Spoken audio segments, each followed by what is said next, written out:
Okay, in this session I'm going to talk very specifically about white adipose tissue and about muscle, and especially the factors that both these organs secrete and the way in which they interact.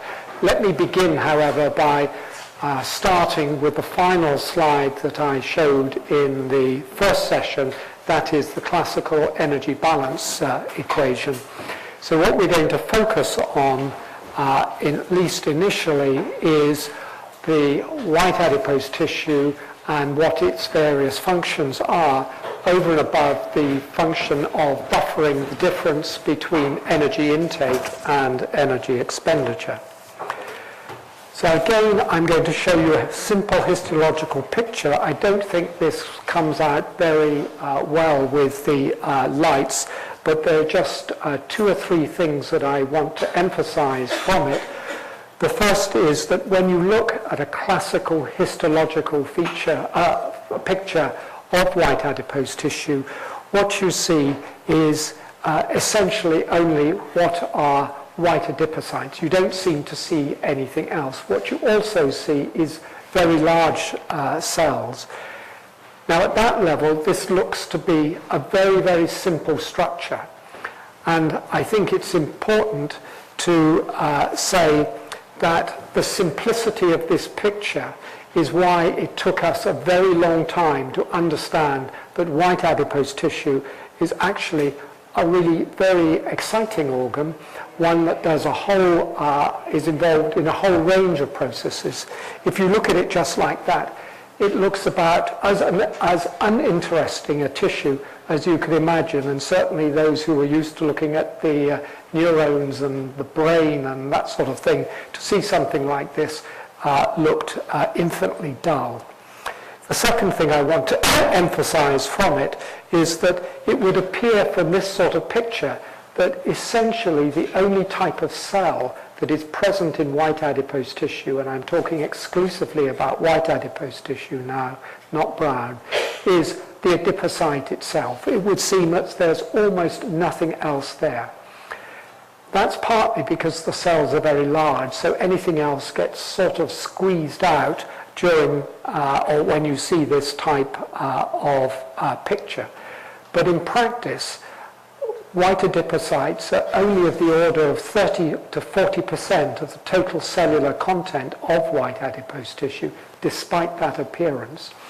So a further point, therefore, is that white adipose tissue is in practice quite a heterogeneous tissue in terms of its cell content, despite that apparently simple picture. If we look at it in terms, again, of electron micrograph, and this is sort of similar to what I showed in the first presentation, this emphasizes, again, that almost all the cell content is this single fat droplet.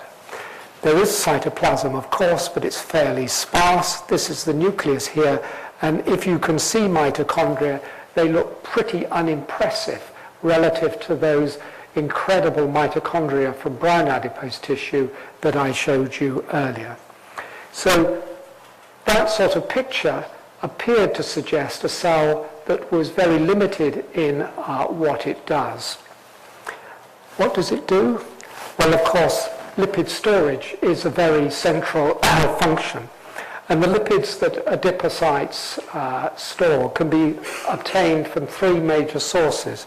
They can be obtained from circulating triglycerides, from chylomicrons, and from lipoproteins, with the lipoprotein lipase breaking them down, with the fatty acids being taken up and reesterified. The lipids can also come from free fatty acids, or they can come from de novo synthesis from glucose. And white adipocytes contain the insulin-sensitive glucose transporter GLUT4, as well as several other glucose transporters, including the, as it were, basal glucose transporter GLUT1. So the cells store the fatty acids, and in response to the appropriate stimulus, and that main stimulus being the sympathetic nervous system, fatty acids are then released. So that essentially is what white adipocytes were thought to be all about. But in practice, they were known for some time to have some additional functions, one of which is thermal insulation. Imagine the blubber of marine mammals. That's very important for thermal insulation. It also is important for glucose tolerance. If you have too much or too little white fat, then glucose intolerance occurs. And it's also been known for some time that adipose tissue is involved in inflammatory responses. But what has really changed, or what changed something like 20 years ago, was the recognition that white adipose tissue is a very major secretory organ, an endocrine organ, which secretes a multiplicity of protein factors, the so-called Adipokines. And that's going to be something about which I'm going to say a considerable amount over the next few minutes. Now let's look at more detail at the secretory role of white adipose tissue, or more particularly of the white adipocytes themselves. Of course, as I've already said, fatty acids are a very important secretion. Indeed, quantitatively, they're the most important secretion.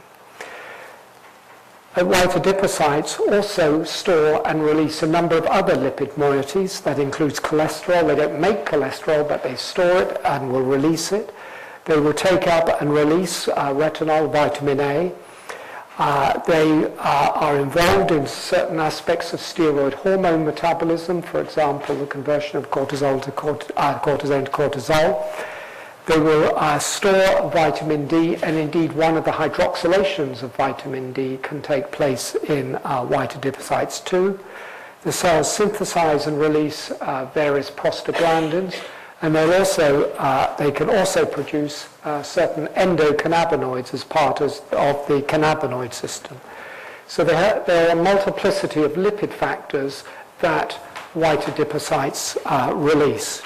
One particular protein has been known to be a secretory product of white adipocytes for a long time, and that's the enzyme lipoprotein lipase, which, as I said a moment or two ago, is involved in the uptake of circulating fatty acids in the form of triglycerides.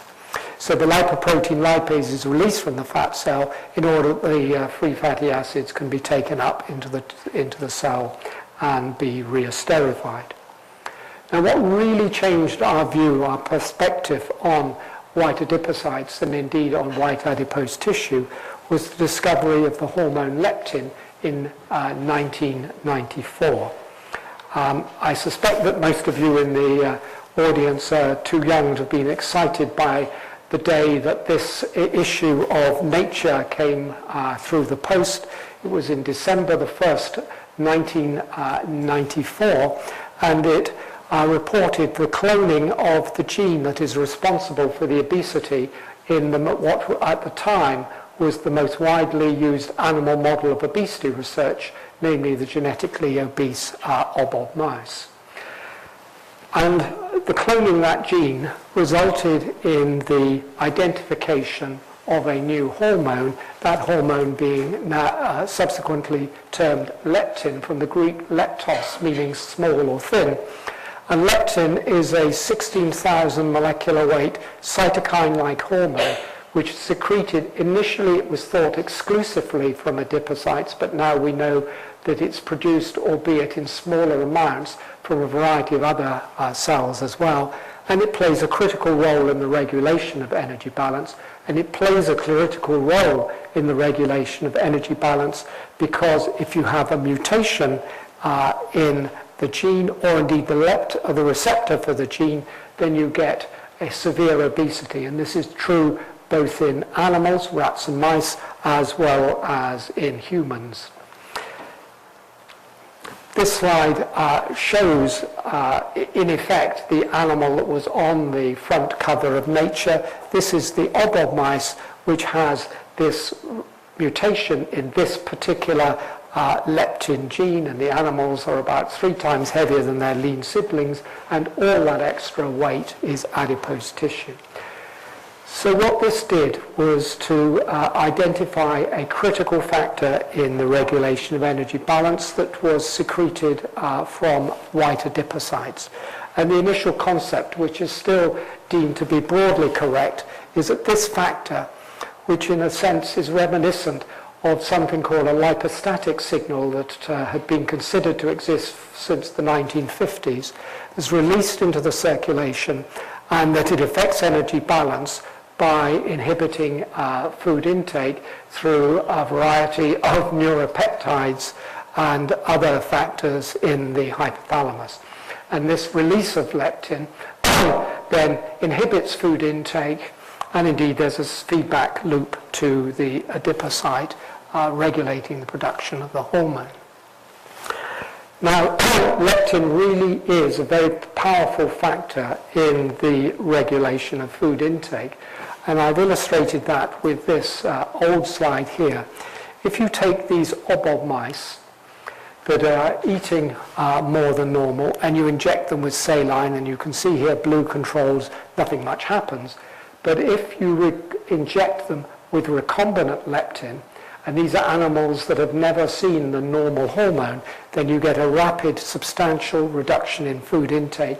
Indeed, that reduction is of the order of 75%. And while you continue to administer leptin, you continue to get a large reduction in food intake. And if you stop injecting leptin and re-inject saline, then food intake goes back to normal. And that is the sort of very powerful evidence that leptin from white adipose tissue is a powerful satiety signal in terms of the regulation of food intake. Now, if the hormone has such a powerful effect on food intake, you might anticipate that it will also have a major effect on body weight, and this shows the data from the same study looking at body weight, rather.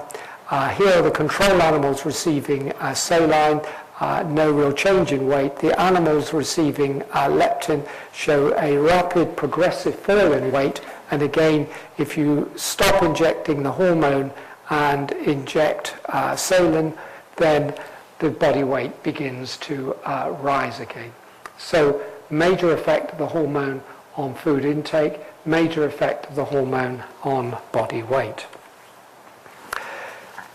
So the identification, the discovery of this hormone, again, really changed our perspective on fat cells. Fat cells were then seen as endocrine, producing a very major or polypeptide. And since that time, there has been a, as it were, major industry in exploring the protein secretory role of adipocytes. And here are some of the factors that have been identified as secretory proteins from fat cells.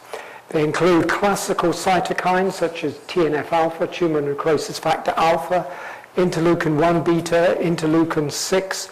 It includes proteins associated with angiogenesis, such as VEGF, vascular endothelial growth factor. It includes another very major hormone from adipocytes, adiponectin, and a variety of other proteins too. The ones I've actually put in red are those that my group in Liverpool at the time were particularly interested in. Now, I used to say that it looked as though white fat cells secrete around 100 or even more protein factors. But proteomic studies have indicated that there are actually several hundred protein factors that are secreted from white adipocytes, a figure which 10 years ago would have been very difficult to imagine. Now, those proteins are generally called adipokines, and I want to just spend a moment or two on the question of what we mean by an adipokine. An adipokine is a protein synthesized by and secreted from adipocytes. It's not necessarily from the other cells within adipose tissue. It's a cell a protein that is secreted specifically from the adipocytes. If you look in the literature, you will find that initially it was called, adipokines were called adipocytokines, and indeed some people still refer to some people still use that particular name. 2 points. One is, I think it's much easier if we just have one name rather than two. Secondly, I think adipokine is the preferable name, and it's what most people use, because adipocytokine carries the idea that the proteins secreted from adipocytes are cytokines. Some are, a large number are not. So adipokine is the word to use, please. Okay, so what sort of effects can these various proteins secreted from adipocytes have? Well, their function may be autocrine. In other words, they may feed onto themselves in principle. They may be paracrine. That's to say that they're interacting with adjacent cells, whether those cells are white adipocytes or the other types of cell within adipose tissue. Or they may be endocrine. That's to say that they're having a function at an organ or tissues distant from adipose tissue. And indeed, the effect of leptin on the hypothalamus is clearly an endocrine effect as opposed to a paracrine or autocrine. Having said that, the same factor cannot, in principle, operate both at an autocrine, paracrine, and endocrine level. Now, given that we believe now that there are several hundred adipokines secreted from adipocytes, what does this mean in terms of the physiological processes with which both adipocytes but adipose tissue as a whole, white adipose tissue as a whole, are involved in? Well, clearly, as I indicated in the case of the example of leptin, that it's involved in appetite and the regulation of energy balance. Some factors are involved in vascular hemostasis. Some are involved in immunity and the immune cell function. Others are involved in insulin sensitivity, and there has, of course, been considerable interest in the way in which certain adipokines may impact on insulin sensitivity, particularly given the link between diabetes, type 2 diabetes, and obesity. And several of the adipokines, like adiponectin, leptin, interleukin-6, are believed to impact on the insulin sensitivity both of adipose tissue and of other tissues. Some adipokines are involved in lipid metabolism, others in the control of blood pressure, some are involved in angiogenesis, and a significant number are involved in inflammation and the acute phase response. So essentially, through the adipokines, adipocytes and white adipose tissue really are involved in a plethora of metabolic and physiological processes. Now, having said that a number of them are involved in inflammation, what this slide does is to give you an example of some of the ranges of different inflammation-related adipokines that we currently recognize. There are a series of cytokines and chemokines, again TNF-alpha, interleukin-1 beta, interleukin-6, 8, 10, TGF-beta, MCP-1, and so on and so forth. Acute phase proteins such as PI1, plasminogen activator inhibitor 1, haptoglobin, serum amyloid A, and other inflammation-related proteins such as adiponectin, nerve growth factor, vascular endothelial growth factor, and the various matrix metalloproteinases. I put an asterisk against TNF-alpha because that may play, or appears to play, a major role in terms of the inflammatory response that develops in adipose tissue, particularly during the development of obesity. In the case of obesity, not only is there inflammation per se, but there are increases in the production of a number of key inflammation-related adipokines. Again, TNF-alpha, interleukin-6, leptin itself, haptoglobin, and so on. One particular adipokine, however, shows reduced production and reduced circulating levels in obesity, and that's the hormone adiponectin. Adiponectin, like leptin, has a multiplicity of actions, but the ones that are widely quoted are effects on insulin sensitivity and on vascular inflammation. So the reduction in adiponectin production in obesity is probably part of the reasons why there's a linkage between, or the development of insulin insensitivity in obesity. Now, the general concept that has developed is that the inflammation that characterizes obesity, and particularly the inflammation that occurs within white adipose tissue, is associated or linked to these various obesity-related disorders: the insulin resistance, the thrombosis, atherosclerosis, hypertension, and so on.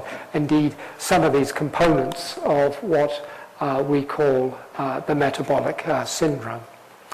Now, there's a major industry, and I think industry is the right word, in trying to unravel the way in which particular individual adipokines or combinations of adipokines mechanistically lead to these various disease processes. But certainly a central concept is that inflammation-related changes in obesity of the adipokines are key to the development of obesity-related disorders. Now, one of the key developments in the story of inflammation in adipose tissue, and indeed the sense of the cellular heterogeneity of white adipose tissue, came 10 years ago when two papers were published in the December issue of the Journal of Clinical Investigation. And these papers, which in a sense were quite revolutionary, showed that during the development of obesity, there was a recruitment of macrophages into white adipose tissue, and the greater the obesity, the greater the macrophage recruitment. And the concept was that the recruitment of these macrophages in the obese state was a key part of the inflammatory state that developed within the tissue. Two things that I want to add to that. The first is that we now recognize that macrophages are not the only immune-related cell that is present in adipose tissue, and not the only one whose recruitment increases with obesity. For example, monocytes are also recruited, as are dendritic cells. The second thing is that we're not entirely clear as to the function of the macrophages in adipose tissue. The general assumption has been that they are directly part of the inflammatory state. And as I'll show you in a few slides' time, they certainly can have a major effect on the adipocytes themselves in terms of the inflammatory responses. But it may also be, and this is a particular view promulgated by the Severio Cinti, who I mentioned earlier, is that the primary role of the macrophages is simply to, as it were, gobble up, to eat up, burst necrotic, apoptotic adipocytes within the tissue. It may well be in practice that the macrophages are playing multiple roles. One is as a scavenger of dead and dying cells, but also as part of the inflammatory response itself within adipose tissue. Now, this takes me to the issue of crosstalk, which is going to be part of the flavor of the later parts of this presentation. But let me begin with crosstalk between the cells within adipose tissue. I've already said that white adipocytes are only of the order of 30 to 40% of the total cellular content of white adipose tissue depots. The other cells, apart from macrophages and other immune cells, include pre-adipocytes, the precursor cells for adipocytes. They also include endothelial cells for the vascularization. And various groups have begun to try to unravel the sort of crosstalk between different cell types that may occur within adipose tissue itself, building up to the picture of the crosstalk between adipose tissue and other organs. And the particular focus in this has been the crosstalk between adipocytes and the macrophages. And I want to show you some results or some data which illustrates how powerful the crosstalk or the impact of macrophages on the adipocytes may be, notwithstanding what I said about it not being entirely clear whether macrophages are directly involved in the inflammatory response within adipose tissue. And the experiments that or the data that I want to show to illustrate this point comes out of a microarray study where macrophages were cultured in the lab, and the culture medium was taken and adipocytes were exposed to that conditioned medium. And the effect of being exposed to conditioned medium that the macrophages had seen, an unconditioned medium, was examined. And this was done, and it was actually by our group in Liverpool, 2 time points, 4 hours to look at the very rapid response, if there was one, and at 24 hours. And if we look at that, we see that there are over 1,000 genes whose expression had changed both at 4 hours and 24 hours in the adipocytes following exposure to the macrophage conditioned medium. In other words, a large number of genes had or the expression of a large number of genes was modified by exposure to the secretory products of adipocytes, or of macrophages. And as shown in the right-hand side here, a slightly complicated diagram for microarray studies. But if we use pathway analysis to see what sort of pathways are involved in these over 1,000 genes, then without going into the details, you can see on the right, you can see on the left here that a whole series of genes involved in inflammation within the adipocytes are upregulated in response to the macrophage conditioned medium. There are changes in genes associated with lipid formation, macrophage infiltration, glucose uptake, and lipolysis.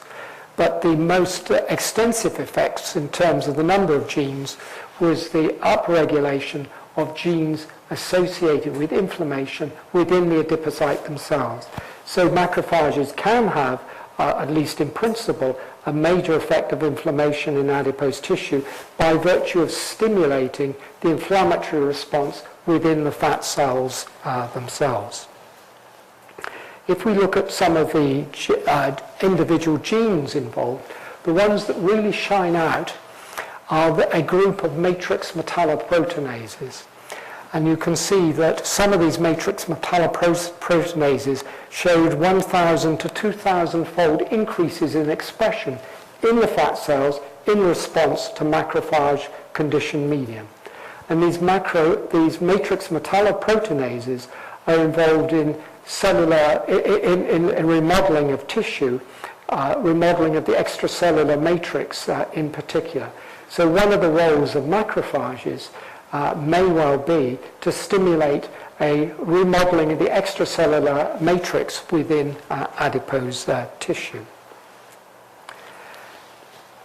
And this brings me to the broader issue of the factors which affect adipokine production. Now I've said there are very many adipokines, and equally there are a large number of factors that may influence the production of adipokines. Fatty acids, hypoxia, about which I think you'll hear more on Wednesday, the sympathetic nervous system, various classical hormones, insulin, glucocorticoids, some of the adipokines themselves, may all affect the production of different adipokines. as I've already said, TNF-alpha, but also interleukin-1 beta has major effects on the production of various adipokines. And the message from that is that there are a variety of factors which impact on the adipocyte in terms of the production of key adipokines. And I'm going to give two examples of that in terms of, to illustrate the point. The first example is TNF-alpha, tumor necrosis factor alpha, and this is the effect of TNF-alpha on the expression of two specific matrix metalloproteinases, two of the enzymes involved in the remodeling of the extracellular matrix of the tissue. And of course, the extracellular matrix is very important in terms of the overall structure of a tissue or the tissue. And as you can see here, whether or not it's for matrix metalloproteinase 1 or 3, that as one gives higher doses or one gives different doses of TNF-alpha, then you get a marked stimulation of gene expression for both, and you also get a marked stimulation of the release of the particular protein. So there's an example of a key factor which is involved in the production of specific adipokines. And indeed, it's quite likely that one of the key factors for macrophages, which result from the microarray studies in this powerful upregulation of matrix metalloproteinase gene expression, is because of TNF-alpha secreted by the macrophages. I'm going to give you one other example, and that is hypoxia. And I'm going to give that example because it's been an issue that I've been particularly involved in recent years. If you take fat cells and incubate them under normal levels of oxygen, and that means 21% oxygen in the lab, although actually it's not really normal, but it's what everybody always does.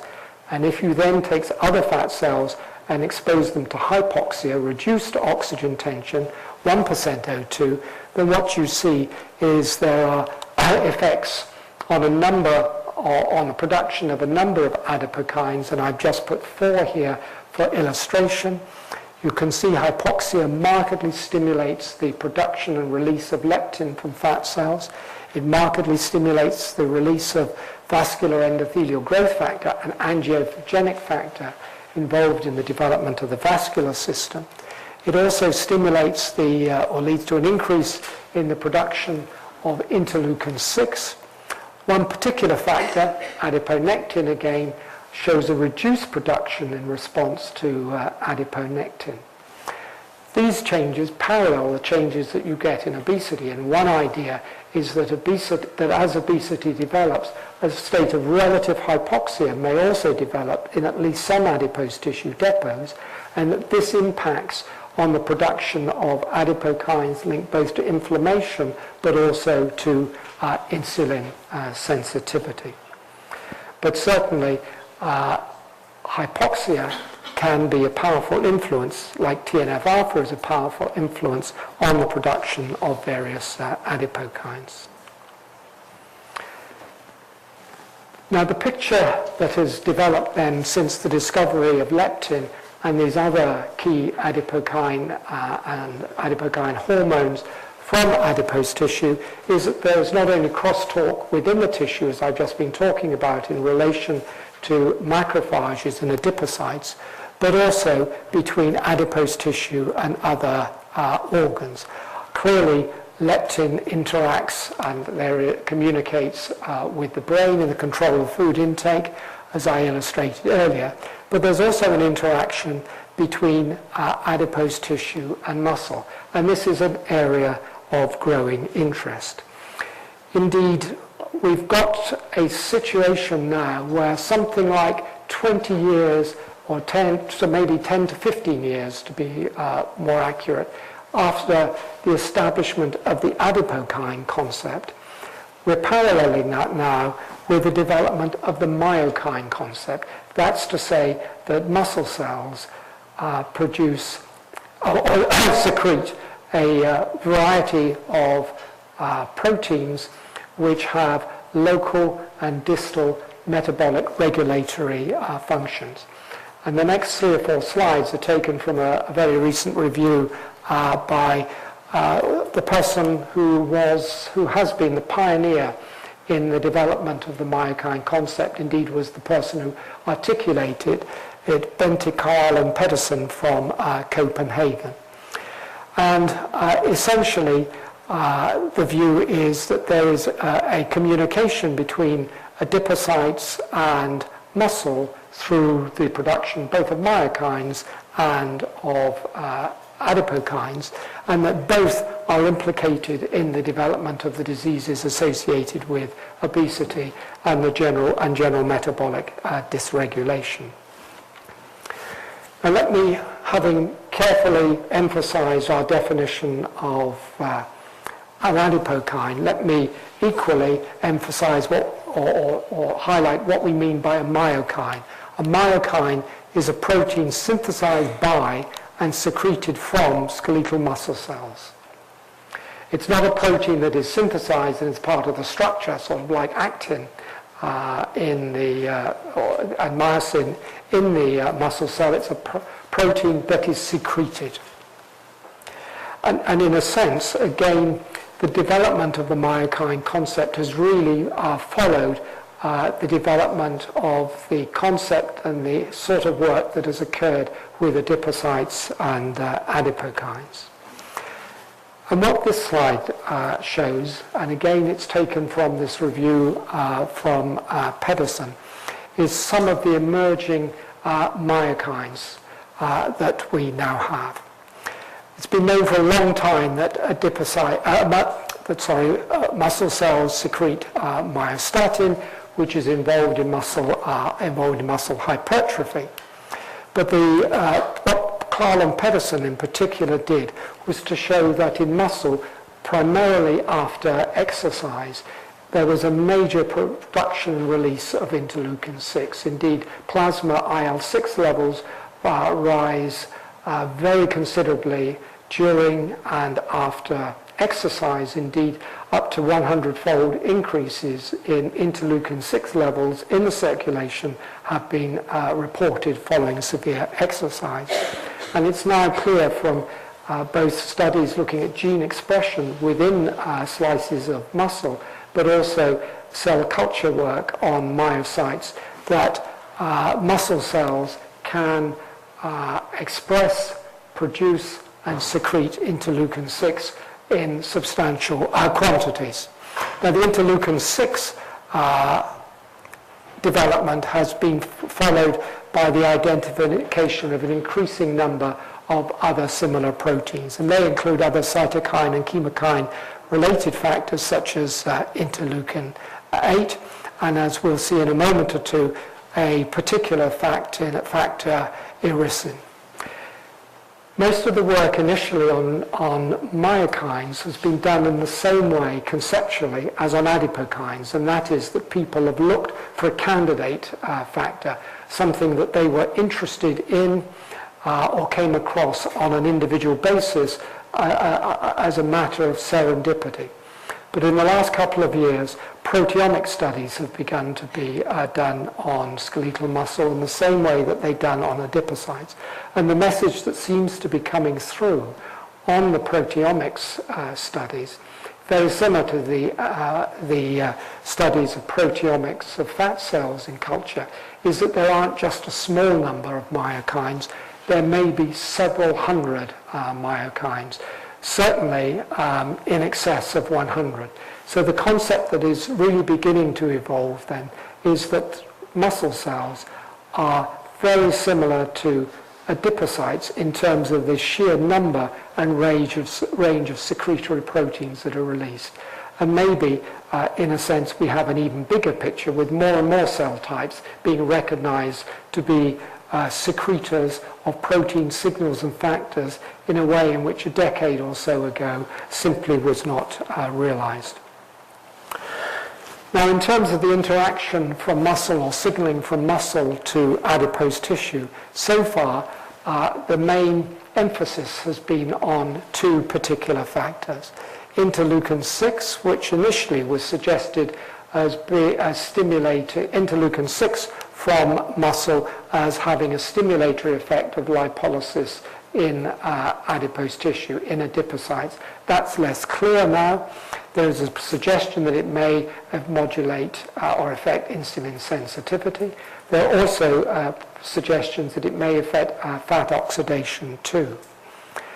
Perhaps the really interesting, really exciting myokine was that identified by Bruce Spiegelman and colleagues in Boston 2 or 3 years ago. It's a protein that they called irisin. And what irisin appears to do is it browns white adipocytes. It turns white adipocytes more in the brown adipocyte direction, in fact, as bright cells. So the concept now is that a secretory factor, irisin, from muscle has a browning effect on white adipose tissue. Again, taking the concepts that Pedersen and colleagues have put forward, the growing idea is that physical activity leads particularly to the production and release of a large number of myokines, and that these myokines are involved in a variety of physiological functions, and that they underpin, just like adipokines underpin, some of the metabolic diseases which are now endemic. And it's about trying to put a link between the effect of the positive effects of physical activity and health, as it were, and that's putting it slightly crudely, but that's the broad concept. So again, in relation to physical activity, we have various factors that are involved in muscle hypertrophy, various factors that are involved in oxidation within adipose tissue, on insulin sensitivity, factors that may affect osteogenesis, factors that may be, or indeed are, anti-inflammatories, such as IL-6, factors that are involved in anti-tumor defense, and again, factors that are involved in the browning of adipose tissue, towards a brown or bright phenotype.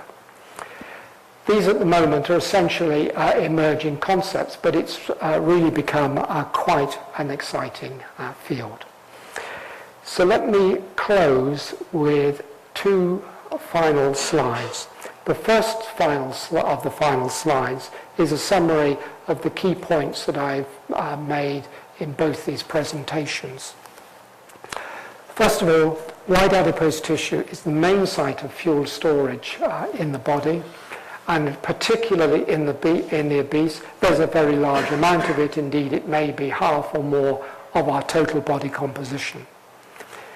Brown adipose tissue, the other major type of adipose tissue, is the major thermogenic organ, plays a key role in thermoregulation, and there is a lot of evidence that it's involved in the regulation of energy balance in small animals, and there is a re-emerging emphasis on the possibility that it may also be linked to obesity in humans. We now recognize 3 distinct types of adipocyte: white, brown, and bright. White adipocytes are major endocrine and secretory cells. They produce or release multiple adipokines, and through these multiple adipokines, they're involved in crosstalk with other tissues, as well as there being crosstalk within adipose tissue itself. The inflammation-related adipokines in particular are implicated in the pathologies associated with obesity. Paralleling the development of the adipokine concept, we now recognize that skeletal muscle cells produce and secrete myokines, particularly in response to exercise, and muscle communicates with other organs, including white fat, through the release of these various myokines. My final slide is, in a sense, to move oneself away from the biomedical, if you like, to what one may call the behavioral aspects of obesity. It's a classic obesity slide, and I hope people get the message. Okay, thank you very much.